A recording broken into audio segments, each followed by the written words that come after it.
el gran proyecto de este sexenio, uno de los grandes proyectos del sexenio, tal vez el más costoso, aunque el Tren Maya no le llega a Dos Bocas. Ahí se van, ¿verdad? Ahí se van. Claro, los dos nos están costando lo doble de lo que originalmente estaba planeado, pero bueno, una obra es una obra, ¿no? El transísmico, ahí está, y el AIFA. El AIFA nos sigue costando, porque cuesta más tenerlo abierto que si lo cerráramos, porque lo que genera el AIFA no alcanza ni para pagar los gastos de personal. Pero bueno, tarde o temprano va a funcionar. Yo estoy convencido de esto. ¿Qué va a pasar con Dos Bocas, Luis Miguel? El tema viene a cuento porque el próximo sábado, 1 de julio, se vence uno de los plazos que el propio gobierno se marcó respecto a este proyecto. Se supone que el 1 de julio tienen que empezar a mostrar ya los primeros litros producidos allí. Gasolina y diésel. Pues se pueden ir a cualquier gasolina de Pemex y llenan unos bidones y llegan y aquí están. Es lo que mucha gente cree, que dice gasolina y diésel va a haber, y obviamente es imposible saber de dónde se hizo, aunque sí es posible saber dónde no se hizo. Claro. Una de las ventajas de este sexenio en estas obras emblemáticas es que el propio presidente se comprometió a que estarían funcionando antes de que él terminara. ¿Por qué digo que es una ventaja? Porque mucha de la polémica con la que nacieron las obras se va a ir, vamos a decir, se va a ir resolviendo a partir de la evidencia empírica que aporte su puesta en marcha. Ya nos pasó con el AIFA. Hay que recordar, el AIFA se inauguró el 21 de marzo del año pasado y año y medio después, bueno, 3 meses después, pues todavía no termina de despegar el aeropuerto. Y no termina de la obra, porque los accesos, que son parte del aeropuerto, no se han terminado. Y algo parecido pasa con la refinería de Dos Bocas. Cuando empezó la obra, muchas compañías internacionales importantes declinaron participar, porque dijeron, ni el costo ni el plazo es realista. La secretaria Nale, muy echada para adelante, dijo, es que literalmente no tienen audacia, llevamos tantos años sin hacer una refinería en México, prácticamente desde los 70. Además lo vamos a pagar con el dinero del pueblo, no el nuestro. ¿Cuál es la bronca? Éntrenle. Y entonces todo el tema fue, ellos no pueden, pero nosotros sí podremos. Será una de los grandes prodigios de la ingeniería y de la administración pública mexicana. Lo cierto es que el primer plazo era hace un año, 1 de julio de 2022. Porque ya se inauguró. Lo inauguró el presidente. Inauguraron, creo que, comedores y baños. Y dijeron, bueno, es una inauguración técnica. No sé qué término inventaron. De la primera fase constructiva. Eso. Ahora vamos por el segundo plazo.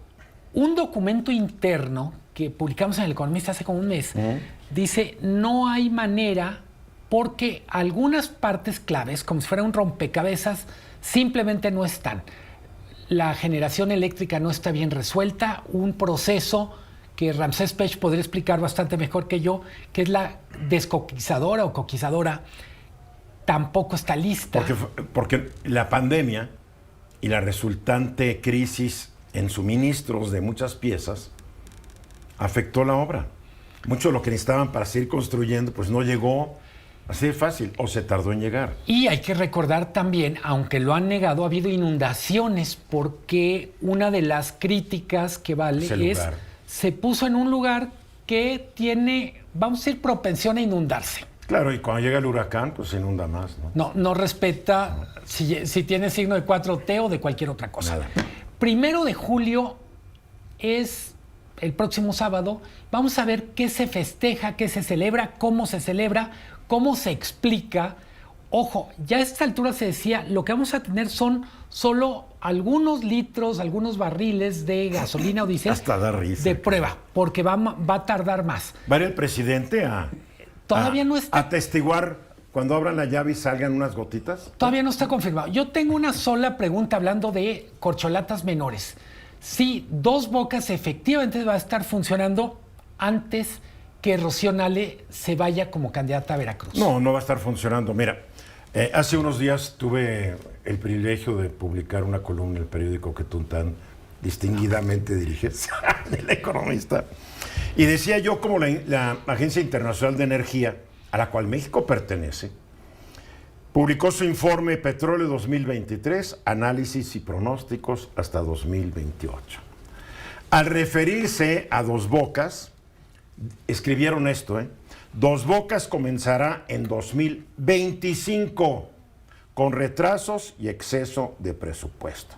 Además, hablan de cómo se ha caído la refinación en México, cómo las refinerías actuales funcionan al 50% de su capacidad, porque en 5 años no han sido capaces de hacer los grandes cambios que iban a hacer para que hubiera mayor producción.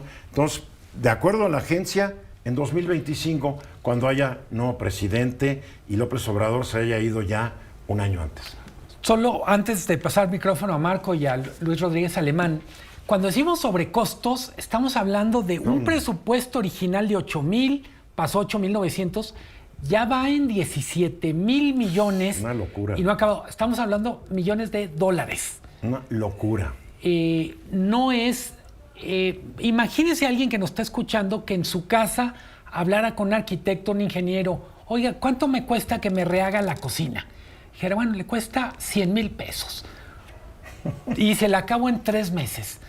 A los 3 meses dice, oiga, necesito otros 3 meses, pero necesito más del doble de lo que quedamos. Eso es más o menos la versión casera de lo que está pasando. ¿Nunca has tenido una remodelación en tu casa? Por supuesto. Y así te ocurre. A mí así me pasó. Sí. A ver, aquí hay una cosa muy importante. En este programa dijimos, vía Ramsés Pech, que el presupuesto original era para una refinería que apenas produciría refinaría 150,000 barriles diarios. Que es menos de la mitad de los 360,000 que se lo Porque desde el principio nos mintieron.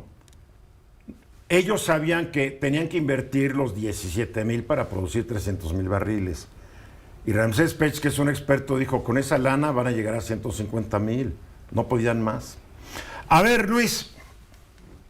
Y tan que no han sido realistas los cálculos de esta obra, que la propia Auditoría Superior de la Federación en cada ejercicio que les audita se los ha señalado. La última ocasión, el último ejercicio completo que se auditó, que fue 2021, dijeron que como resultado de la auditoría habían detectado que se habían gastado 2.6 veces aproximadamente más de lo que habían proyectado, ¿no? Y esto es una causa de observación porque quiere decir que estás haciendo mal los cálculos o que no estás contratando bien o que simplemente estás inflando los precios más allá del valor real del mercado, ¿no? Entonces, además con una gran opacidad porque el presidente ha querido esconder los costos y todos los detalles argumentando que son obras de seguridad nacional.